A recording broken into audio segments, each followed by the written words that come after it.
Hey guys, Crystal here from Elite Hair Care USA. So my client came in today to get a reconstruction therapy treatment. She typically wears her hair up in ponytails. She is natural. And then, you used to wear a lot of protective styles? Yes, okay. Then she also used to wear a lot of protective styles, so you can tell the difference in her curl pattern in the front versus in her back. So what we did today was, first I did a scalp exfoliation treatment to help get some of the build up off her scalp, to kind of help get some blood flow going on. The scalp exfoliation treatment will be available soon on the site for you guys to be able to get yours. What the scalp exfoliation treatment is, it's actually the main component in it is pink Himalayan salt. And we use that to help to get the buildup off the scalp, to remove any product buildup, any dandruff or dermatitis, that kind of thing, and to also instill a little more moisture into the hair and the scalp by being able to clarify those areas and reduce any type of buildup or inflammation that she currently has going on. As you can see, she has a spot here that is a little bit bigger than normal, which everybody's different.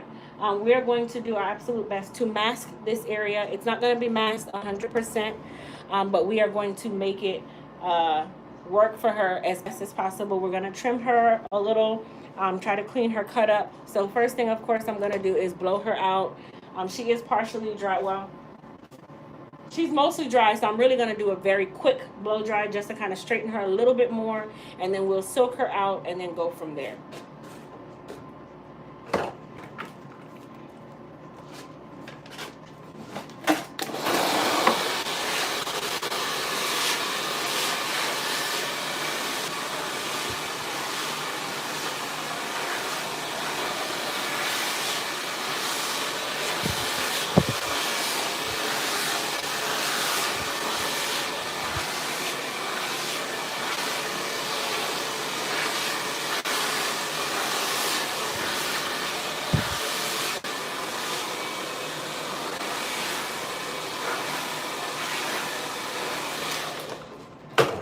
So like I said, we were going to just blow her out really quickly.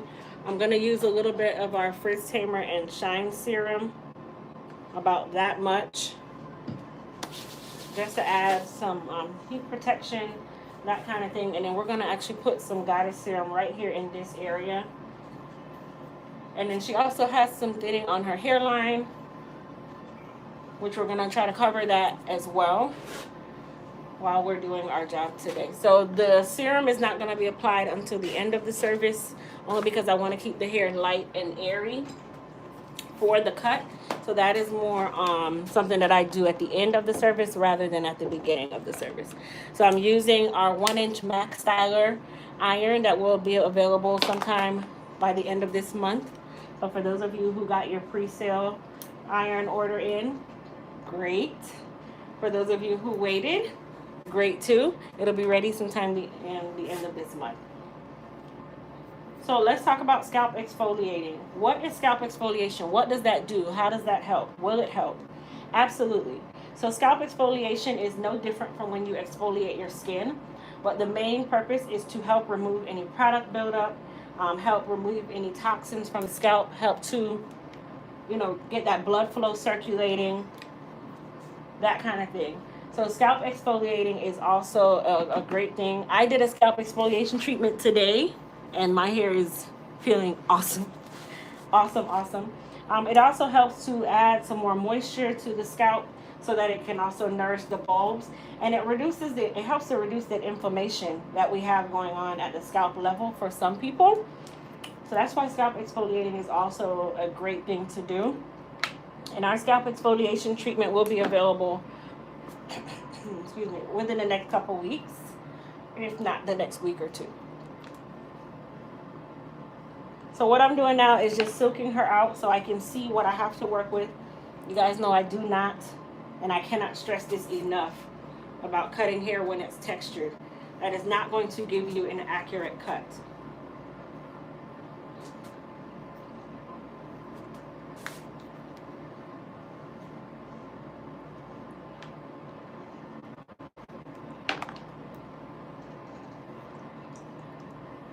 And then the smoke or the mist or the steam that you see, it's not really steam. The mist that you see, that is all from the heat protectant. It's doing its job.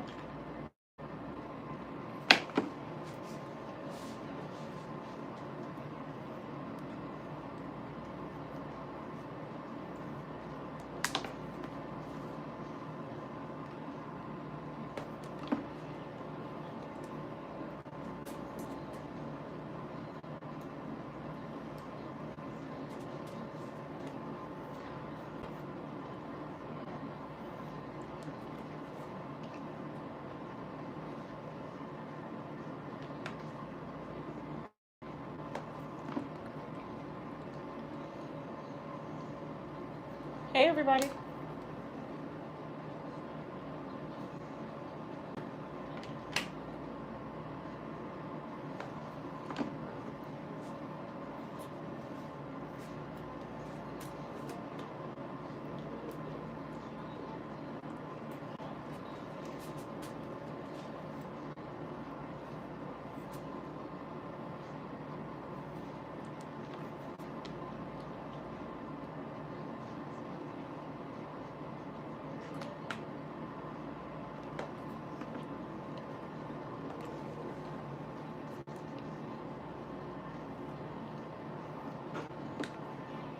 So we're almost done with the silking.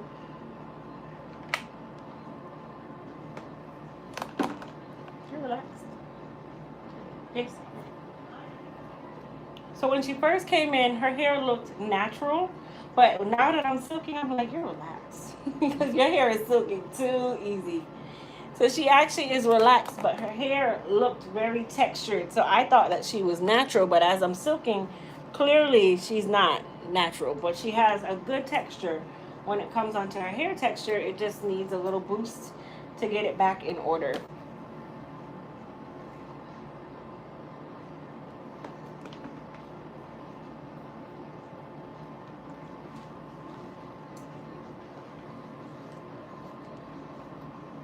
So we kind of have a good task on our hands today, only because where her area of thinning is, that area is so close to the front of her head that it's kind of hard to mask it with all of her hair. So we're going to do some over directing, and I'm going to actually blend her shorter hair in with the hair in the back just to kind of give it an illusion of a style.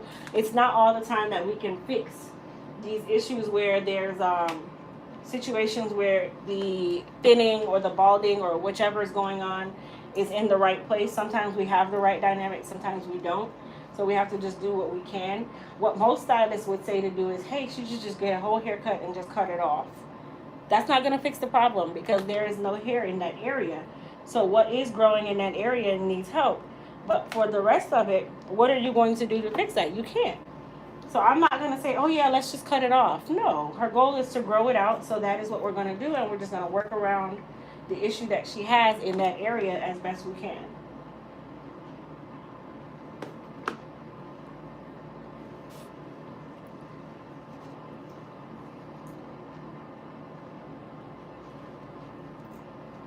So we haven't gotten there quite yet. Now, if the area of thinning was right here, that would be the ideal place because that is the easiest place to mask thinning. But because it's up a little higher, I'm going to do a different kind of part, and then I'm going to blend her to make her seem to be, I'll just say mask the area. I'm leaving my profession alone, becoming a hairstylist. Look at you. You go ahead, girl. I'll be attending Aveda school. That's nice. Aveda is a good school. What advice can you share to ensure a successful journey? Be consistent. If you don't know something, just say you don't know. Market yourself, market yourself, market yourself, and never stop marketing. Don't ever get complacent, and don't do what you don't stand by.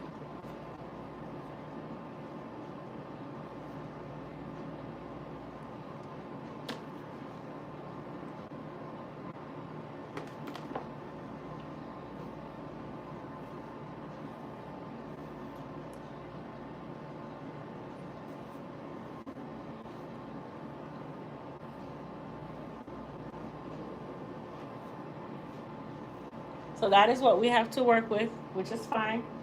And I am going to style her based on that so that we can mask that area and keep going.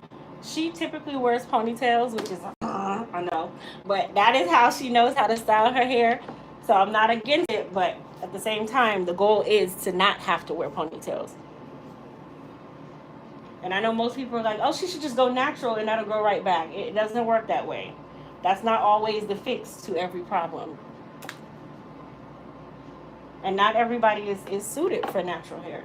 So for the naturals out there that would love to, I know they're going to comment and say, oh, no heat, no relaxer, she should just go natural. Going natural, all it's going to do is just make that area a little more full around it, but what's going to fix the problem? When some people don't have that luxury of being able to fix the problem, then what is the answer? Because going natural isn't going to help. Going natural is just to actually change the texture, but it's not going to fix the area.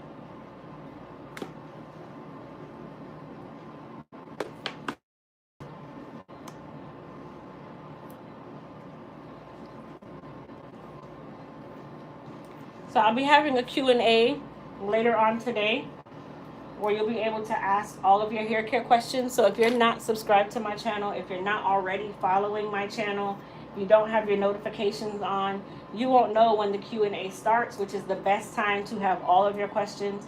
If I know the answer, I will definitely tell the answer. If I don't know the answer, I'll tell you that I don't know. But I'll try to steer you in the right direction.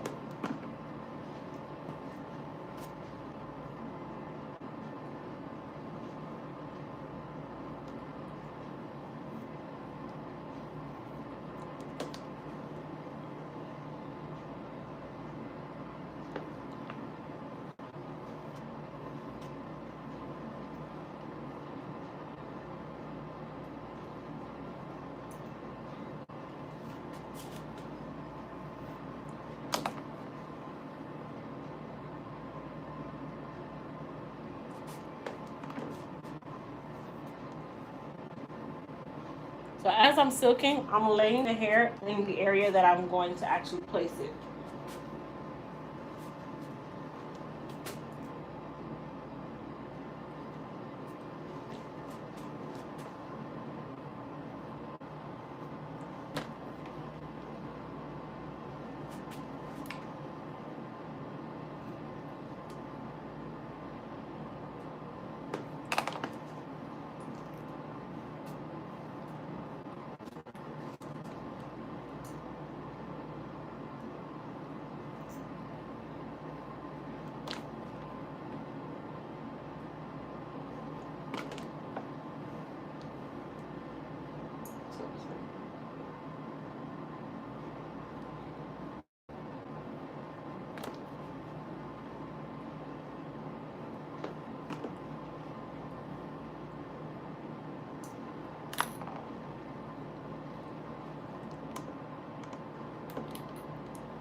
Anita, I'm going to have you save that question for the Q&A later on today.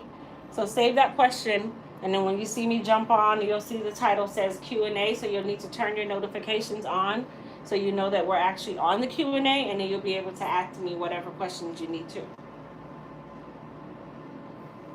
Okay, so I'm going to push you guys back a little bit. We're going to put on our cutting vest here.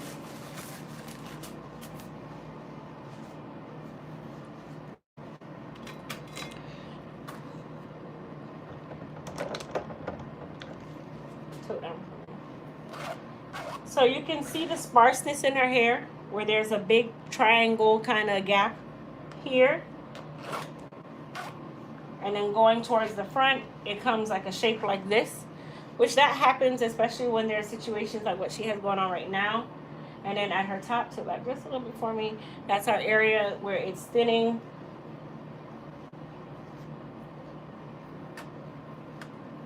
Okay, so we're going to do our absolute best to give her a good playing ground to start with, and then going forward, she's actually going to be visiting a dermatologist at some point because she's going to take my advice, right? She's going to follow me. She's going to follow me, y'all.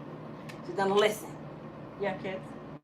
Yes, so she gonna listen to me. Okay, she has kids. Took down for me, mama. So I'm not gonna make her really short. I'm literally. Is it okay to take you to this line right here? Right here? Okay.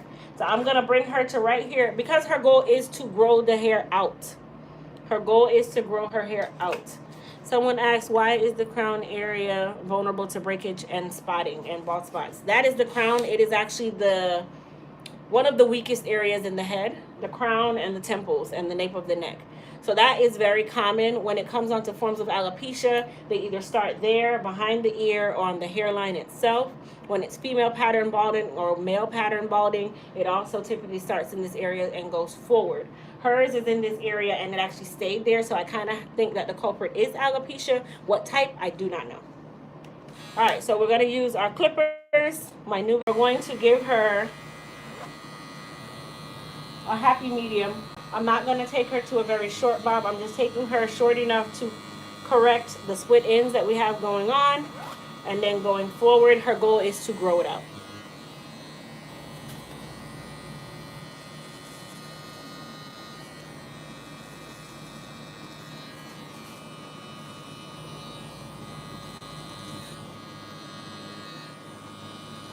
So what I'm doing is I am using the clippers and I'm almost creating layering towards the bottom on purpose because I don't want it to be a straight blunt cut. I'm going to layer her anyway.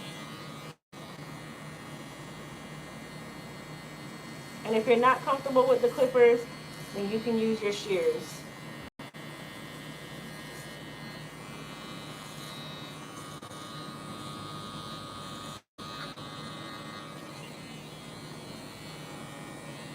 And we'll take our comb in the front here, just so we can see our guide.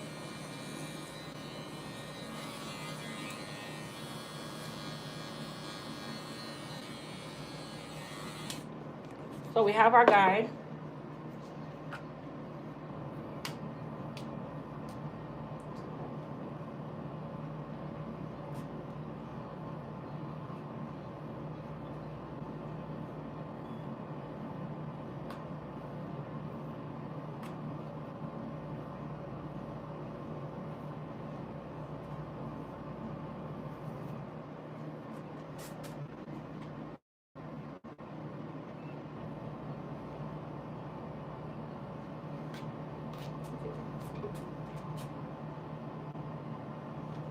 Okay, so I'm actually not going to give her a full-on part, which I can because it will help to mask it as best we can, which I actually might just give her a full part, yeah. I think we'll do that. We'll do the over-directing phase. Yeah, we'll do that. Okay, so we're going to layer her slightly just to take some of the weight off the back so it has a smooth transition.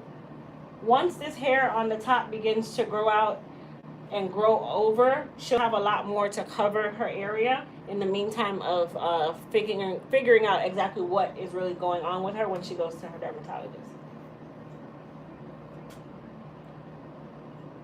So I'm going to use notching just to kind of blend out the line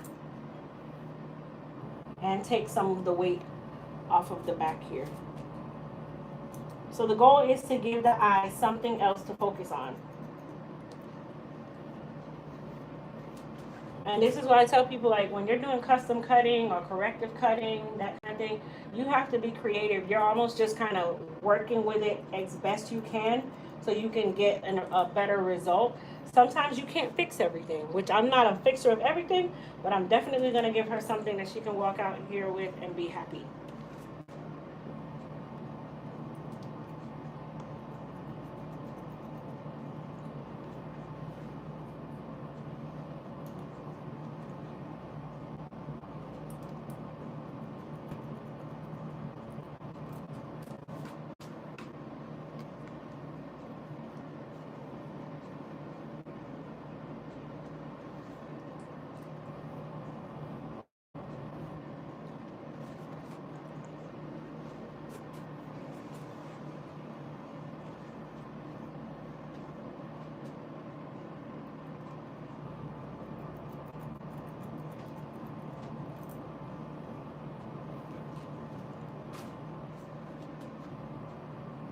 for her front is really sparse.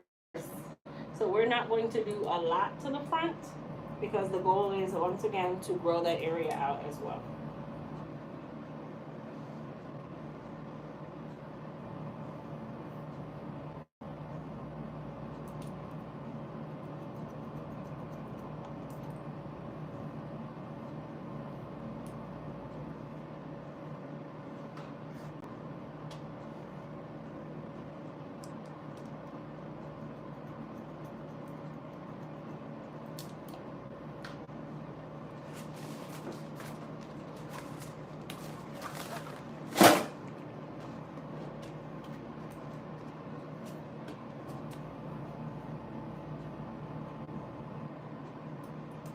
I'm going to take off some of these sparse hairs so that as it grows out, it is growing out healthy.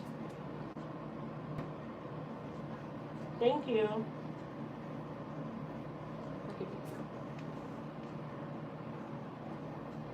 So remember, when you have clients that have compromised areas, don't highlight the area. The goal is to mask the area. So am I going to cut her any shorter in the front? I am not. I am not.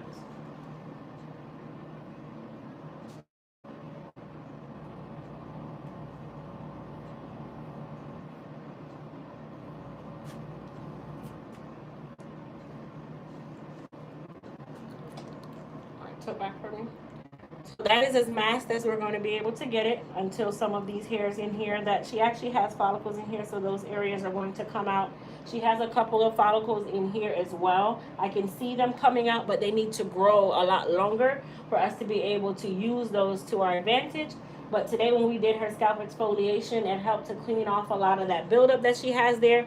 There is still some buildup. So here's the thing when it comes on to doing scalp exfoliation. One scalp exfoliation treatment is not going to fix the entire problem. That is something that you have to do on a constant basis, because that buildup comes from what is coming out of the body and going into the hair or into the actual follicle or at the bulb, right there where the hair grows. So if you're exfoliating, you're basically cleaning up any buildup that's there, any toxins that are sitting there, helping to reduce any type of inflammation that's there, that kind of thing. So that is the reason for scalp exfoliating. So that one for me. All right, so we're gonna go ahead and style her, which her hair does look a lot healthier at this point, to as best as we can get it based on what we have to work with. So this is going to be a great place for her to grow it out. Thank you guys. So I'm using my 1-inch styler again, and I sprayed a little bit of Sebastian Shaper on her hair. I think I'm gonna turn it down slightly.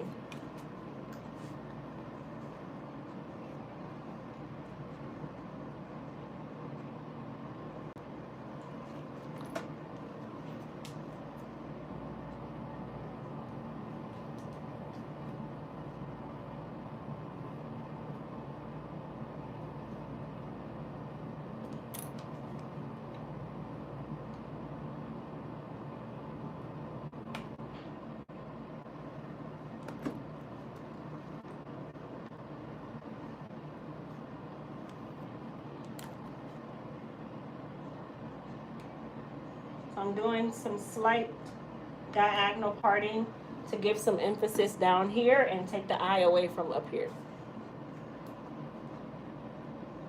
That's ultimately the goal, to attract the eye elsewhere. That's like why they say you wear black, to mask the body, because you don't want people to notice your negative curves. You want them to see your positive curves. It's the same thing when you're doing corrective cutting.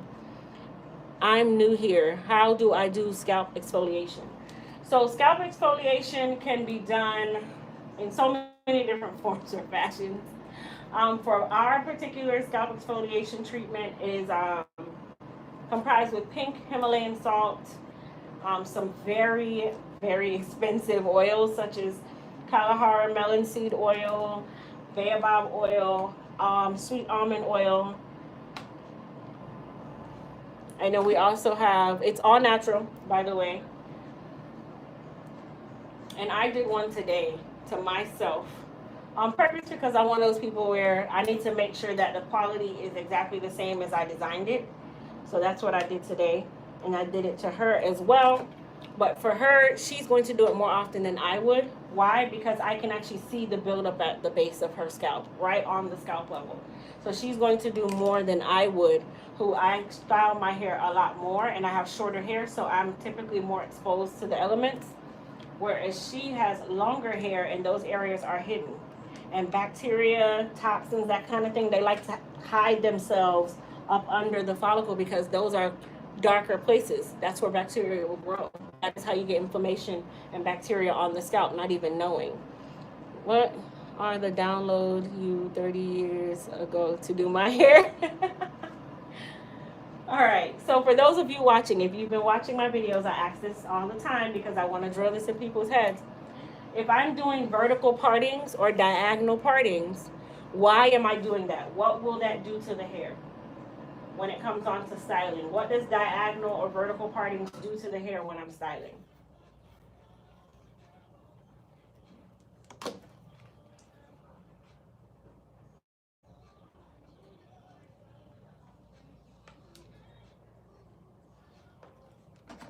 Volume, volume, volume. Absolutely. So for those of you that are new, if you're looking to add volume to your hair, the easiest way to do that is through vertical or diagonal partings.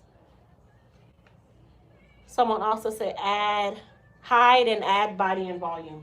Absolutely. So it also helps to mask areas that are very noticeable because you're once again taking the eye away from that area and you're bringing it to the movement.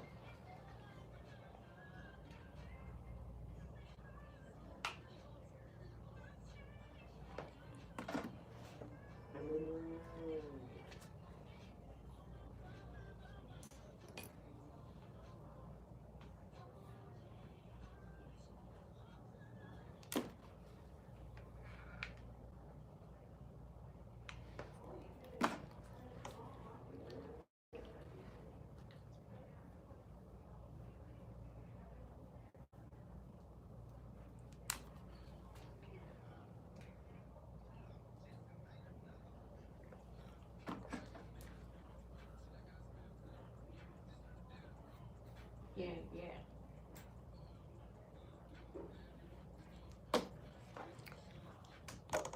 What did you say? What if you're natural? How do you hide it?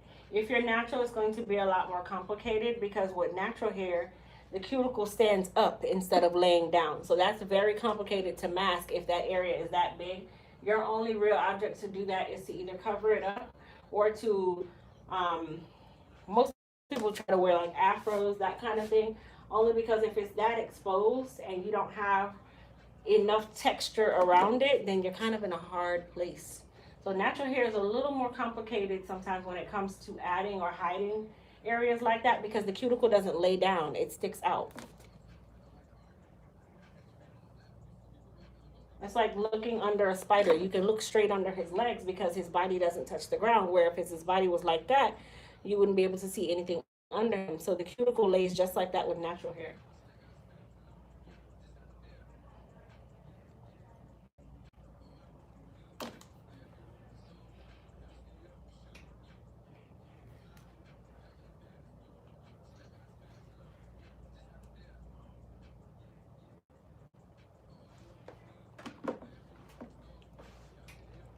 Thank you, Donna. Okay, so I'm going to use my rake. Can someone tell me why I would use this comb versus this comb? What does this comb do that this comb will take away?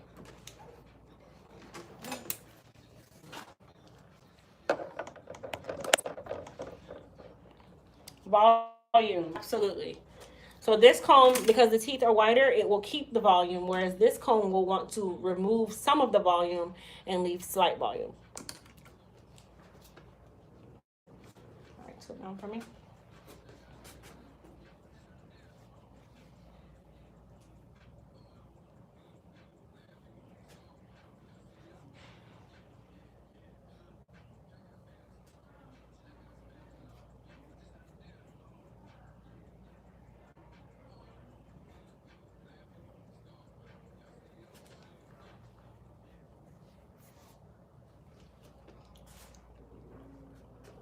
They say you have beautiful hair. You heard? They say you have beautiful hair. She said, oh, thank you. She's so soft-spoken, y'all. I'm sure that's not how she talk at home either.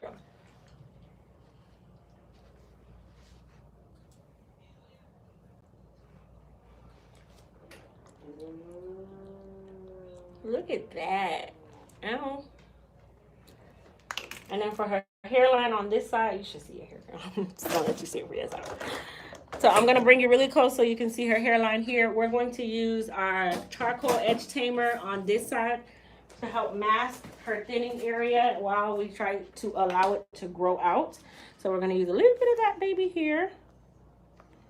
I'm not going to use a lot. About that much. All right, so let's see for me. So I just dab it in the areas that I need to mask. I think I use a little bit more.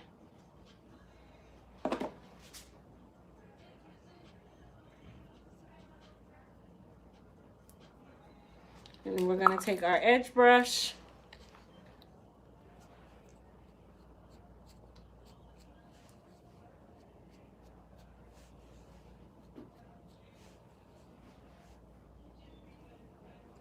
Just like that. Take that away from me.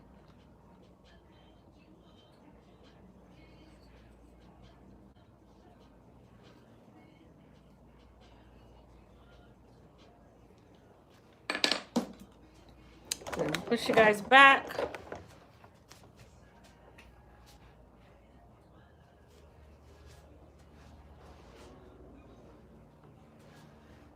It's my first time on your page. Thank you. Is your product kid friendly? I use it on my children, but it's all in your choice if you want to use it on your children. I can't advise you in regards to children because they are not 18 and they're not adults. So as a parent, you'd have to make that decision. But I can tell you that I use all of my products on my children. But I add a little bit more smell good oils, essential oils, because they do not like the menthol smell. But now the Goddess Serum actually smells like oranges, so they don't even know the difference. How often should you apply coverage control between wash days? Well, this is going to dissipate throughout the day. It's very temporary. It's not made to stay forever. That's not like a gel. This is an edge tamer. So it's only going to last maybe throughout the day, and then it will start to dissipate. Because it's supposed to. It's not a permanent fix.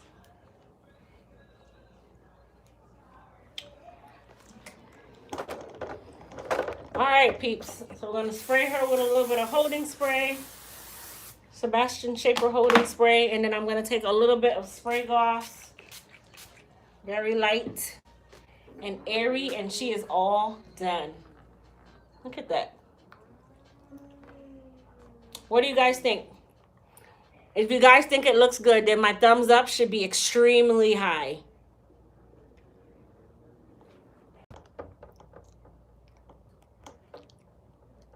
Denise Roberts, you're on the wrong page, baby. If you want to promote your product, then you need to do it the right way. So we're going to go ahead and remove you.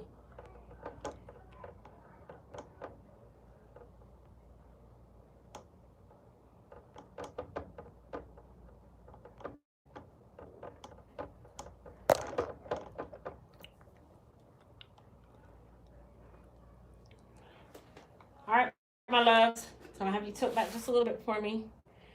Her area is there, but it's masked beautifully. So it looks just as though it just all comes in together.